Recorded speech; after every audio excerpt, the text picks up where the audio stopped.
Yo, what's going on, everyone? Welcome to the EPM show. This is all things enterprise performance management, and we're here to give you an unfair career advantage.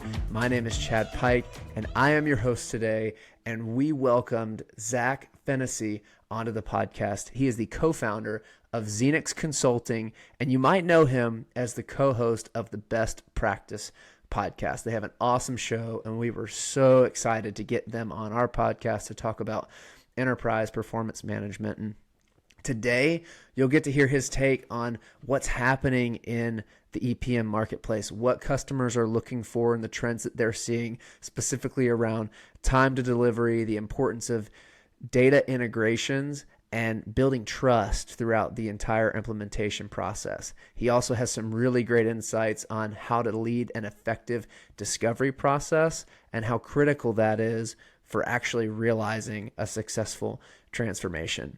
There's also some really good nuggets in this episode around communication, both with your stakeholders if you're a consultant, and then also in terms of career advice for folks who are looking to get on their first Anaplan project but don't have any project experience.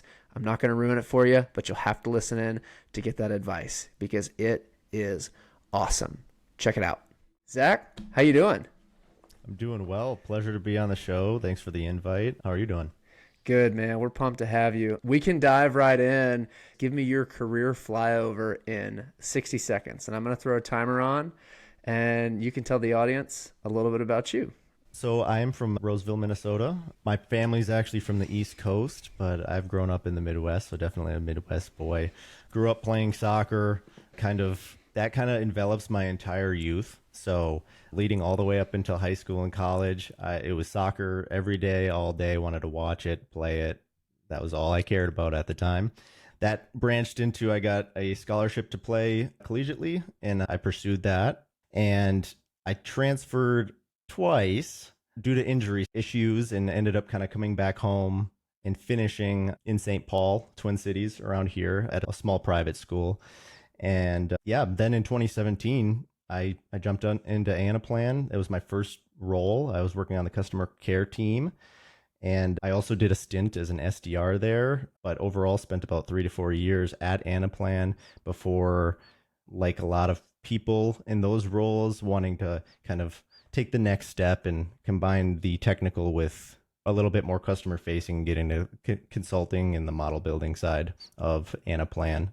So spent some time with a partner, getting some experience on project. Then late 2021, I went independent. And then in 2022, we started FSF before obviously rebranding recently to Zenix Consulting. Crushed it.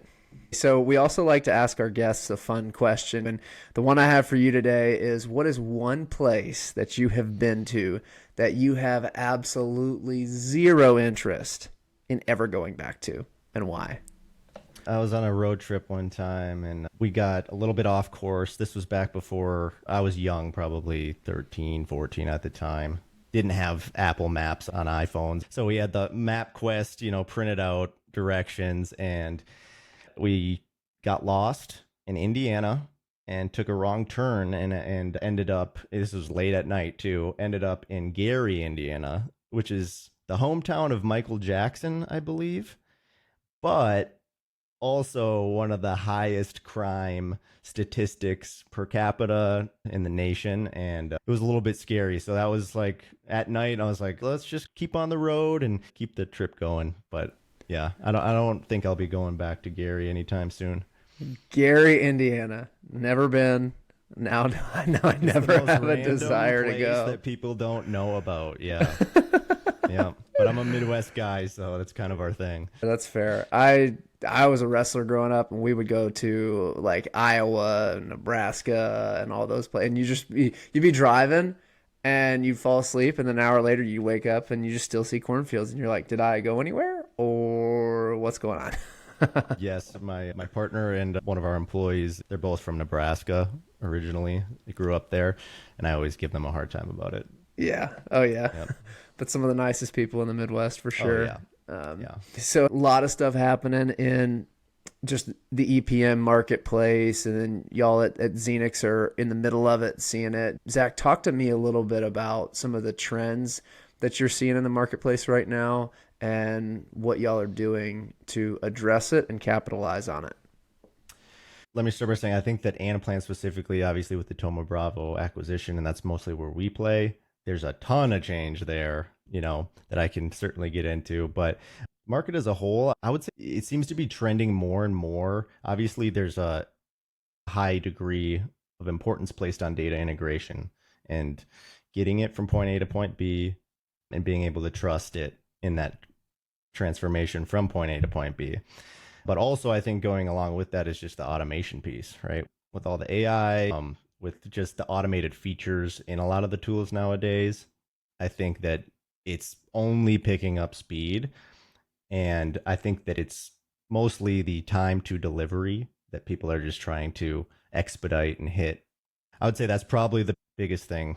More point solution focused in terms of how quickly they can get teams going. You talked about some of the changes going on with Anaplan because of the Tama Bravo acquisition.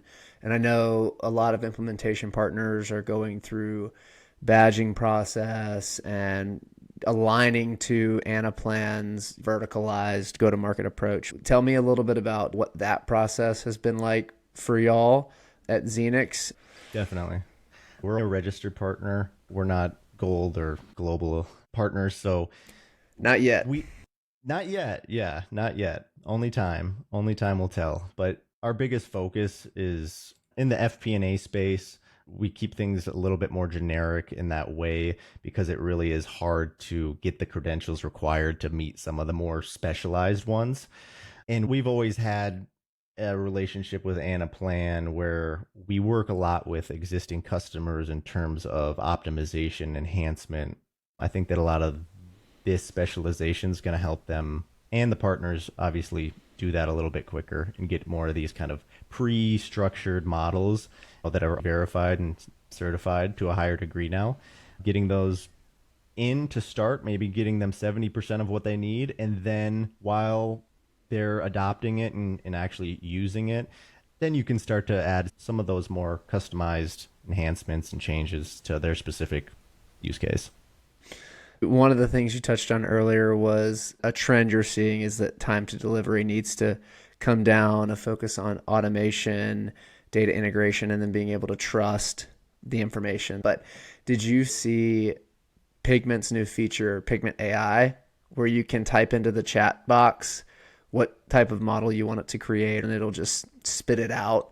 So I could see that being a trend. From your perspective, what are some things that you think consultants, model builders, companies need to be aware of as there's kind of this crunch for speed and making sure things stay accurate? Well, I think that obviously with the ease of transforming and changing, using some of those tools is obviously just maintaining the sanctity of the data itself and can you trust it? But the more and more you get into that, I can click a button and it works, or it makes a change, it's easy to lose track of some of the things that are kind of falling off the plate that you're not really recognizing because it's just so easy and convenient to make some of those changes.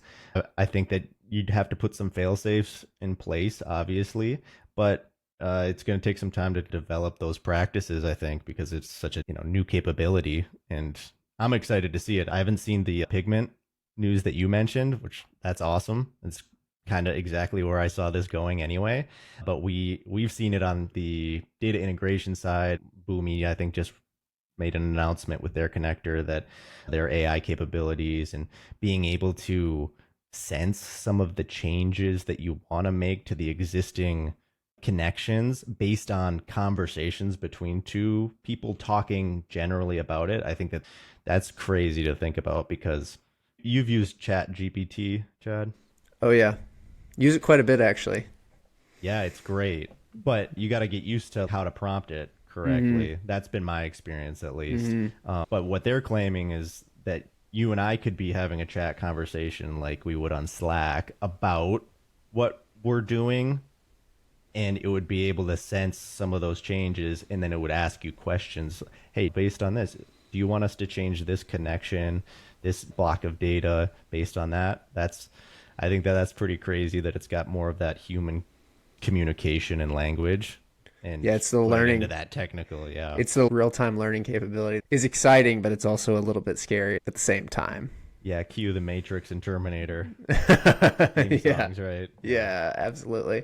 Yeah. No, it's interesting because the idea behind all this is that it'll increase your productivity, it'll reduce the amount of time you spend on administrative tasks and all that, but there's obviously still risk with it. And when it comes to broader transformation, we know that companies a lot of times struggle to fully realize transformation. I know there's arguments that AI will help companies realize transformation, but if we just take a step back from the technology piece maybe a little bit and tell me from your perspective, Zach, what do you think prevents companies from realizing a successful EPM transformation?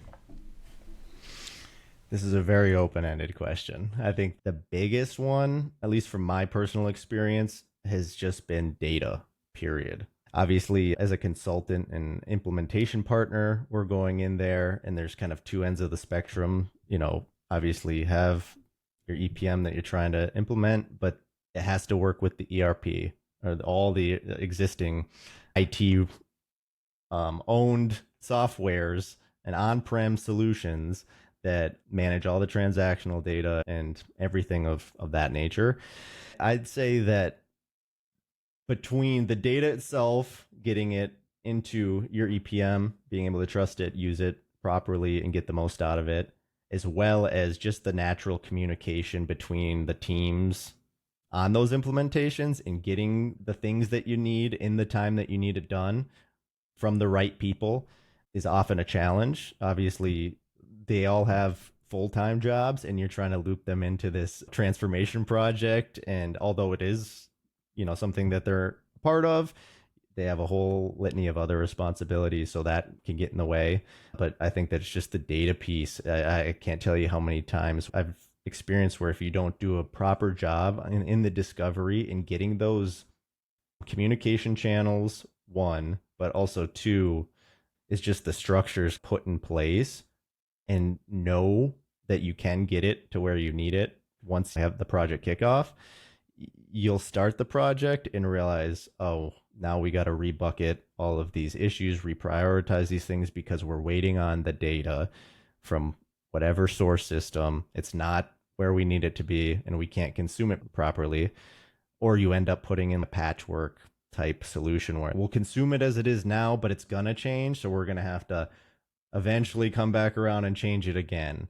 So I think that it ultimately kind of brings in a litany of issues into a project. So it's really important that you do the due diligence at the beginning when you're doing those discoveries and meeting with the customer before you kick off anything, is to just outline all of those things. It starts with the discovery. It's got to be really focused on the data, where it comes from, and then kind of the X factor there is the communication and the people side, right? Is that fair? 100%. I've learned that if you think you've done enough discovery, you haven't. That's usually how it goes. So I love that you said that because a discovery was something that I just wrote down. Talk to me now from your experience as a consultant. Where do a lot of consultants get discovery wrong? What I've seen is that you translate it into what you do. Let's say I'm implementing Anaplan. I think of it in Anaplan terms. When they're telling me things, I need XYZ data like this. I need this report like this. We need to be able to do these processes. I think about it in an Anaplan sense. And I think that you end up making a lot of assumptions. And I think that ultimately can bite you later on in the project when you're like, oh, I thought I totally understood what they were saying. And you might have in the confines that you're working in. So in your mind, sometimes it's easy for you to go ahead and go to the solution because you have a bias to Anaplan. You're like, Anaplan can fix this. Let me figure out how I can get there, instead of going in with almost no, I don't want to call it an agenda, but no agenda, and just purely question asking, defining the problem, and really getting that crystal clear, and then being able to determine what the best solution is. Yeah, and I think that you naturally, when you start kind of understanding what they're telling you, what they want, you get confident. You're like, oh, I'm understanding, what their team does and how they function with this other team and what they'll need to be able to gather from this other team. You start to put all those things together and you almost finish the painting yourself, which I think that the discovery just ultimately needs to be a slow burn process. You need to really constantly be brake checking yourself and saying, am I understanding this? You could be 99% the way through discovery, and you need to take that final look and say, did I get each one of these points right?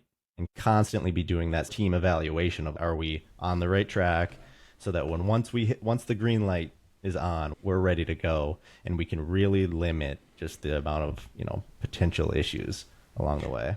Yeah, that makes sense. And going back to your point around the communication and adoption and like that ability to influence and get the information you need from the people, like the people side of it. I know that when people feel heard and they feel understood, like, oh, you get my pain point, you understand what we're struggling with here, you're more likely to get the adoption on the back end when you're actually delivering a solution, because they're like, Zach got it. Zach understands.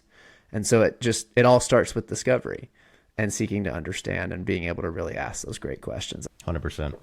So let's talk about that career side, being an effective consultant. You've started your own firm. You grew up in Anaplan. You're a certified master Anaplanner. Tell me a little bit about just what advice would you have for someone who's early on in their career as an EPM professional? I'll start with kind of my own personal experience in the Anaplan world, just because I think there's a very common, I guess, roadblock that a lot of people hit along that of wanting to become a master Anaplanner or solutions consultant along those lines, is that you hit the level 2 model building, which is the last course that requires project experience. And then the gap between level 2 model builder and then solution architect, you require, actual hands-on experience. But if you don't come from this world, like I didn't, is how do you get on a project with no project experience? It's a bit of a challenge. And this is probably relates more to a broader audience. It's finding opportunities outside of your job role. Because I think that you read your list of job responsibilities and you can do those to a T 100% and even exceed expectations in those tasks and duties.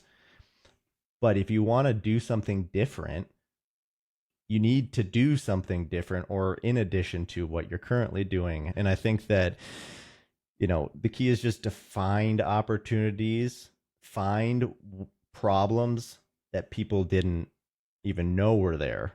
If you can't find one, create an opportunity and look for things that can be better and start there. I think if you would just adopt that mindset, you're going to start becoming an invaluable asset to whatever team or company you're a part of, and doors are going to open from that point on. But nobody's going to tell you, oh, this is how you can progress. You do this thing that that somebody else is already doing. No, you need to bring new value and think about it that way. I think that's really beneficial. Yeah, that's pure gold right there, going outside of your job description to bring some different kind of value. But what I was thinking of as you were saying that is the natural question is, okay, Zach, but how? And then that goes back to discovery. You've got to be able to go out and ask questions. If you're at a company and you don't understand the business model at the foundations, the basics, find the people who know it and learn it and understand it and become an expert at that business model, regardless of what your job description is, right? It's networking at its very core. It starts that way. You can just start by having a conversation with those people. If you're interested in doing a specific thing, then just be friends with them. Start having conversations about what they do, and you'll start to naturally figure out, oh, maybe they could do this, and that would be better. Then you can start having those conversations, and that's where the ideas probably come from. That's when you get the... Mm-hmm. Absolutely. You got to add value. You got to add value first. Yep. Zach, this has been awesome. Such a great conversation. loved hearing your thoughts and just the journey y'all have been on and how you see the marketplace and what it takes to be successful in a career in EPM. I'll get you out of here on this question. Do you have any sort of a BHAG that you're going after right now?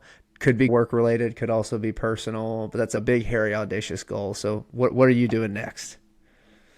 Well, we already touched upon getting us up to, global. That's right. Level partners. So global partner. Yeah. That would be a really, really audacious goal for us to get after. And the personal side, I've always been interested in doing one of the Spartan races, something along those lines. The Ironman, I haven't been a great swimmer. I used to be able to run forever, but the swimming and biking and some of the more triathlon related things would be a challenge. So probably that. Other than that, my girlfriend and I work with an organization around here that rescues pit bulls, and it's just something that she's very, very passionate about, but would be helping support and create a nonprofit doing that kind of work. That would be a really big goal that I'd probably have on my personal side as well. That's awesome. Zach, love those goals. Love everything y'all are doing at Zenix Consulting, and thanks for the time today. I appreciate you. It was a pleasure being on the show. Thanks, Chad. Thanks for watching. Thanks for listening. Wherever you're consuming this, if it's YouTube, if it's Apple Podcasts, Spotify, we appreciate you. Make sure you're subscribed. We have a lot more amazing guests on the way, a lot more great content. We're doing our best to bring you value and have fun while we do it. And we really want this to be a career advantage, listening to this show, and we want you to enjoy it. So it means a lot. Make sure you're subscribed for what's to come. And also, if you're up for it, it would mean a lot if you leave us a like, a comment, a rating, a review, whatever platform you're on. That really helps, and it gets us fired up when we see those. So I appreciate you guys. Find us on LinkedIn. I'm Blake Bozarth, my co-host Chad Pyke with a Y. Would love to connect with you there. Have an awesome day. See you next time. Peace.